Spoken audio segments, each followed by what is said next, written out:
In this video, I'm going to be taking a look at electron configurations and how they relate to the periodic table. So what I have here is I have put some numbers along the side which represent the different periods in the periodic table. And looking at these numbers along the top, that just represents the groups of the different groups in the periodic table. So you probably already know that if an element is in group 1, then the outer electron shell has only one electron, and if it's in group 2, the outer electron shell has 2 electrons, and so on. And then with the noble gases which are at the end, helium is like an exception since it only has 2 electrons in its outer shell, and then the rest of them have 8 electrons in the outer shell, but they all of course have 4 outer shells. Now, in this video, what I want to take a look at is how we can split up the periodic table to help us work out the electron configuration of a given element. So the first thing I want to take a look at is how we can split the periodic table up into the different blocks. So like the P block, the S block, the D block, and the F block. So in a previous video I did this, but I just want to go over it again quickly so that we can appreciate the way that this relates to working out electron configurations. So first of all, we have the S block here. So this would be the S block, including hydrogen and helium, and then the P block would be all of these elements. No. The P block would be these elements here in this block here. Whoa. And then the D block would be the elements in the middle section. So these elements here. I'm not going to highlight the F block elements for now, since we don't really need those. And especially at AS level chemistry, we don't really go into the F block much.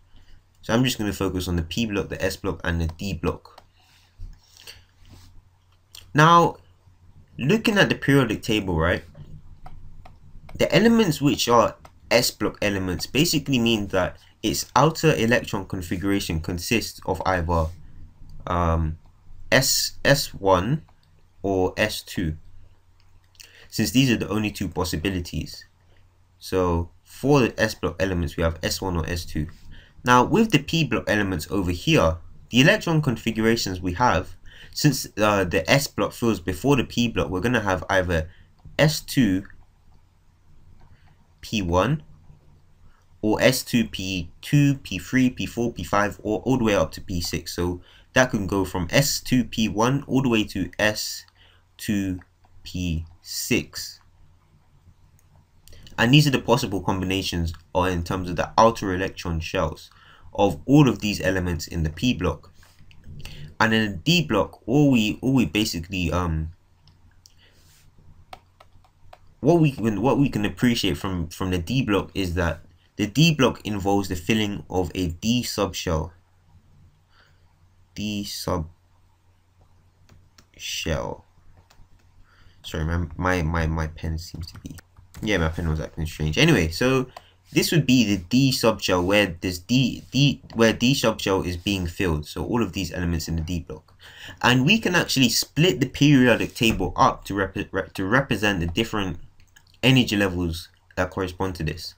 So if we look here at this part of the periodic table, we can see that it's going to be 2s1 first, since no, actually what we'd have is, this would be 2s1, but this would be 2s2. So what we do to abbreviate that, to represent that both of those elements are going to be 2s, we just write 2s rather than writing a number. We just have 2s, and that would carry on all the way down the table. So for this these two, we'd have 3s, and then 4s.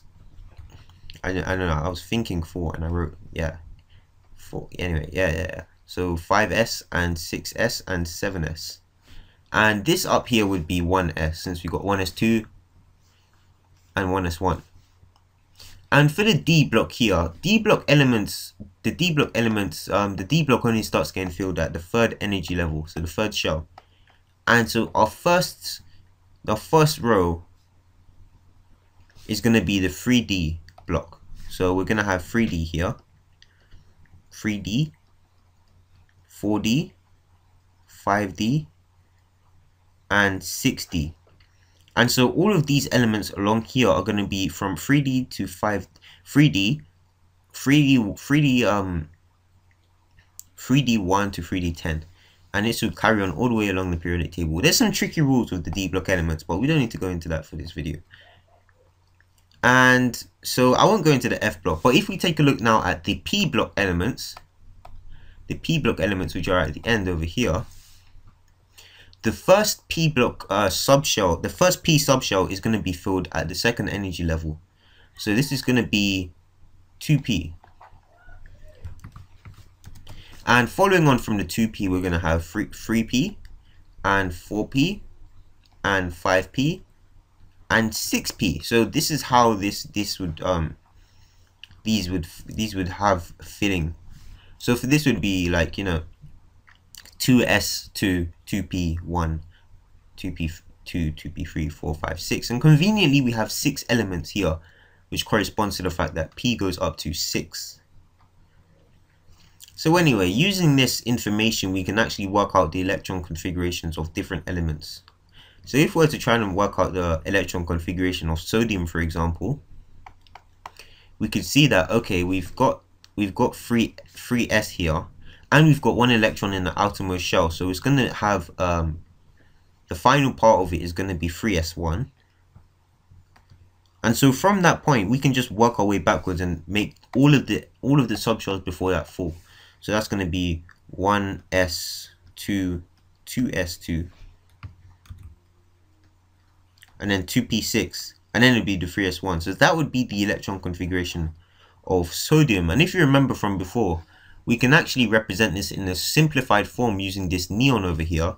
So we just have the neon in square brackets, and then we have the 3S1. And that would be a simplified version of representing sodium. This is the sodium electron configuration. And this kind of trend would continue with all of the different elements in the S and the P block. So we can use this to work this out. One of the things I want to take a look at though is the D block elements. So I want to take an example of one of the elements in the D block. So titanium, for example, which has 22 electrons. Now the reason why I want to take a look at this is because you might think, okay, let's represent the electron configuration in terms of which one is filling, the order of filling, which would be let's see, we've got 4S, so this is gonna have 4S, 4S2, and then we're gonna have the 3D and 3D1, 3D2.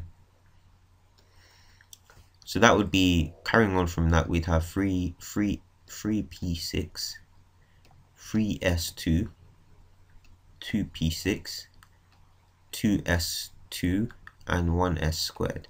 So you might think that this would be in the electron configuration would be like this, and you could see it like this, but the general convention which we tend to use when we're representing the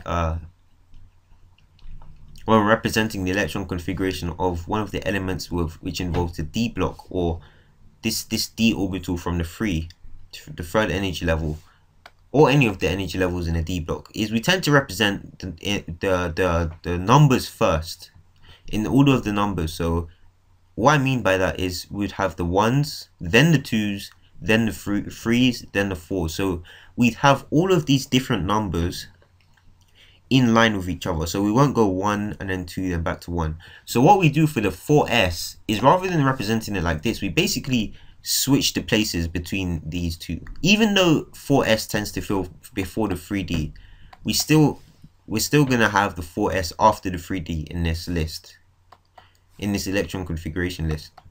So what we're gonna have is 1S2, 2S2, 2P6, 3S2, 3P6, and then we're gonna have 3D2 and 4S2. So as you can see with this electron configuration, even though the 4S2 fills before the 3D, we still have the 4S at the end of the list of the different orbitals. So yeah, that would be the convention, and that's basically the idea behind using the periodic table to work out the electron configuration of any given element. So I hope you guys found this video helpful, and I'll see you in the next video.